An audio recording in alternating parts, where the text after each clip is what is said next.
De nuevo, la Escuela Normal Superior de Corozal, modalidad de distancia, en cabeza de la comunidad de aprendizaje, ciencia, tecnología y matemática, en el módulo matemática básica, les presenta la clase número 13 de la última unidad, unidad 6 de estadística, segunda parte, correspondiente a pensamiento aleatorio. Esta unidad es clave para el trabajo estadístico que hay que hacer y también para la prueba de conocimiento que hay en la plataforma. Entonces, recordándoles que en la clase anterior habíamos quedado en el estudio de las diferentes frecuencias en una tabla. Aquí hay un ejemplo de una tabla estadística completa. Ya está organizada esa información en la tabla, que habla de una encuesta que se le hace a 20 estudiantes donde le pregunta el número de hijos en cada una de sus familias. Entonces vamos a darle la interpretación. Por ejemplo, en la frecuencia absoluta, este 8 me está diciendo que hay 8 estudiantes donde la cantidad de hijos en su familia es de 1. Recuerden que la sumatoria de toda la frecuencia absoluta me debe dar el número total de datos, que son 20, o sea, la muestra. La frecuencia absoluta acumulada, recuerde que se va acumulando. Aquí 4, 4, pero luego se acumula 4 más 8 me da 12.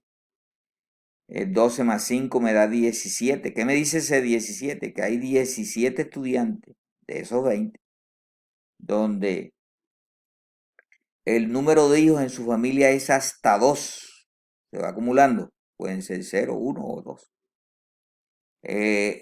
Aquí en la frecuencia absoluta acumulada el último valor tiene que ser 20 y debe ser igual al número total de datos. La frecuencia relativa simple la buscamos de hacer la división entre la frecuencia absoluta y el número de datos. Entonces, por ejemplo, aquí este 0,2, ¿de dónde sale? De dividir 4, frecuencia absoluta, entre el número total de datos, que es 20, que me da 0,2.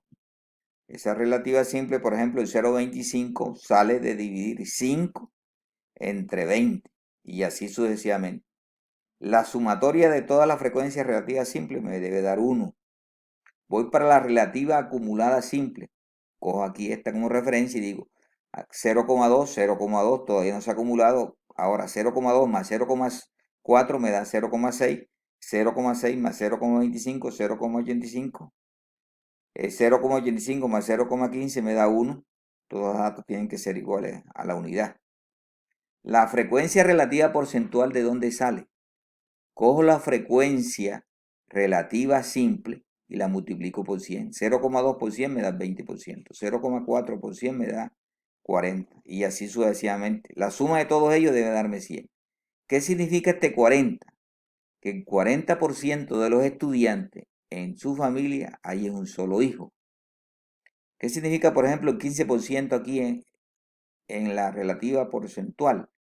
Que el 15% de los estudiantes encuestados en su hogar hay 3 hijos. La frecuencia relativa acumulada porcentual, tomo como referencia la relativa porcentual y voy acumulando 20, 20, 20 más 40, 60, 60 más 25, 85, 85 más 15, 100. Estos dos valores deben ser iguales. ¿Qué significa, por ejemplo, el 85%?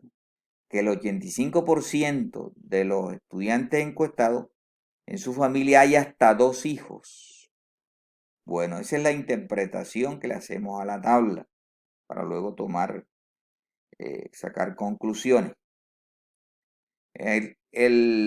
¿Alguna vez ustedes se han encontrado con mucha gráfica, ¿no? En los recibos de la luz, del gas? También hay en gráficos mucho en las diferentes ciencias. Usted en ciencia natural le va a encontrar gráfica, en inglés va a encontrar gráfica. Entonces es muy importante saber qué información guardan esas gráficas, interpretarlas. La estadística me ayuda mucho. En el gráfico de barra hace referencia es con la frecuencia absoluta. Yo voy a explicarla enseguida con un ejemplo. Aquí tengo estos datos en esta tabla. encuesta para 20 estudiantes, digamos, y ellos recogen la información que hay 2 estudiantes que no leen ningún libro, hay 5 que leen uno, hay 7 que leen 2, hay 4 que leen 3, hay 2 que leen 4. Esa información puedo plasmarla en una gráfica de barra. En el eje horizontal la variable independiente, que es la cantidad de libros, y en el eje vertical la dependiente. La interpretación es sencilla. Por ejemplo, aquí me dicen que me voy a la barra y veo que llega hasta el 7. Es decir, que hay 7 estudiantes que leen 2 libros. Para el caso me está diciendo que hay 2 estudiantes que leen 0 libros. Esa es la interpretación que le damos al gráfico de barra. Pero también es importante sacarle provecho en cuanto a la información para tomar decisiones. Aquí está la gráfica que me habla de la cantidad de funciones de teatro al público en general en el año 2008, 2009 y 2010. Y aquí están las interpretaciones. O sea, ojalá lean todo esto y analicen si hay dudas con su tutor respectivo. En las gráficas circulares ya me hace relación a un conjunto de datos en un círculo. Cada sector del círculo indica la frecuencia relativa de los datos analizados. Voy a explicarla con un ejemplo. Aquí hay una encuesta sobre el tiempo que destina una persona a las diferentes actividades en el día, en las 24 horas.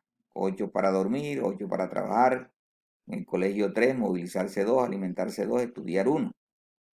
Entonces yo quiero buscar la frecuencia relativa porcentual. Primero busco la frecuencia relativa, que es divido la frecuencia absoluta entre el número de datos, 8 entre 24 para y luego lo multiplico por 100 para que me dé la relativa porcentual, equivalente al 33.3%. Así pasa con cada una de ellas. Por ejemplo, este 4,2% de donde aparece. Yo cojo la frecuencia absoluta, que es 1, divido entre 24 y a ese el resultado lo multiplico por 100. Bien, pero como yo voy a la gráfica circular, entonces entiendo que la circunferencia tiene 360 grados. Eso corresponde al 100%. Hago unas reglas de 3 sencillas y encuentro que el 33.3% corresponde a un ángulo de 120 grados. Este 33.3 también para 120, el 12.5 para 45 y así sucesivamente. La suma de todo eso me debe dar 360, que es el gráfico circular. Y con el transportador hago la división, miren. 120 para dormir, 15 para estudiar, 30 grados para alimentarse, 30 grados para movilizarse. Ya en la segunda gráfica no es necesario escribir los ángulos en la representación, es decir, solamente escribo pues cada región a quién pertenece. Bueno, pasamos ahora a las medidas de tendencia central. Aquí está un link para que vean un video que me ayudó mucho a todos esos conceptos. Como la misma palabra te lo indica, son valores representativos que tienden hacia el centro a representar una información. Entonces, hablamos de 3, de la media aritmética, la mediana y la moda. ¿Cómo buscamos la media aritmética, que se simboliza de esta manera? Simplemente sumo todos los datos y divido entre el número total de datos. Por ejemplo, aquí voy a calcular la media aritmética de estos números: 7 más 9 más 10 más 14. Sumo y divido entre el número de datos, que son 4. Eso me da 10. Ese es el valor representativo de como media aritmética, o lo que comúnmente llamamos promedio. En la mediana, que es un valor central, depende del número de datos. Por ejemplo, aquí el número de datos es impar, hay 5 datos. ¿Qué se hace cuando es impar? Se organizan de menor a mayor y busco el valor que queda en el medio, en el centro, en este caso es el 11.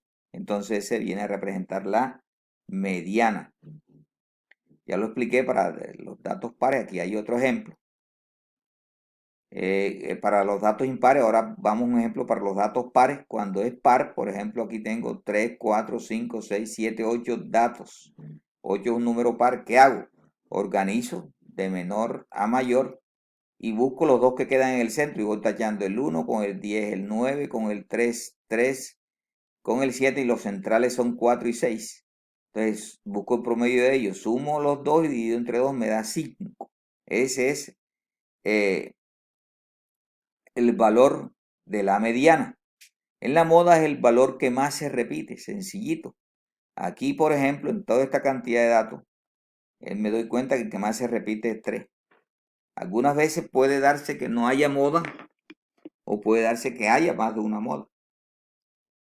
En la probabilidad vamos a trabajar los experimentos aleatorios, experimentos deterministas, el espacio muestral, diagrama del árbol, sucesos, concepto de probabilidad. Aquí está un link que me ayuda mucho para eso. El experimento aleatorio es aquel experimento en el cual bajo las mismas condiciones iniciales puede presentarse diferentes resultados. Por ejemplo, cuando yo tiro una moneda, es un experimento aleatorio en la cual puede salir cara o puede salir sello y es al azar, a la suerte. Ahí les muestro varios juegos que hacen referencia a eso. Hablamos de un experimento determinista. Son aquellos en que se repiten las mismas condiciones iniciales, se garantiza el mismo resultado. Siempre que yo tire, por ejemplo, un dado, los resultados van del 1 al 6. El espacio muestral es el conjunto formado por todos los resultados posibles.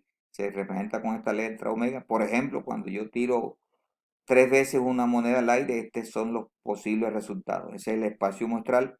El diagrama del árbol me ayuda mucho a buscarlos. Fíjense, cuando yo tiro una moneda puede que salga cara. Y cuando tiro el dado, simultáneamente estos son los posibles resultados. Estoy haciendo las parejitas y me da el espacio muestral. Acá si sale sello pueden ser estos casos.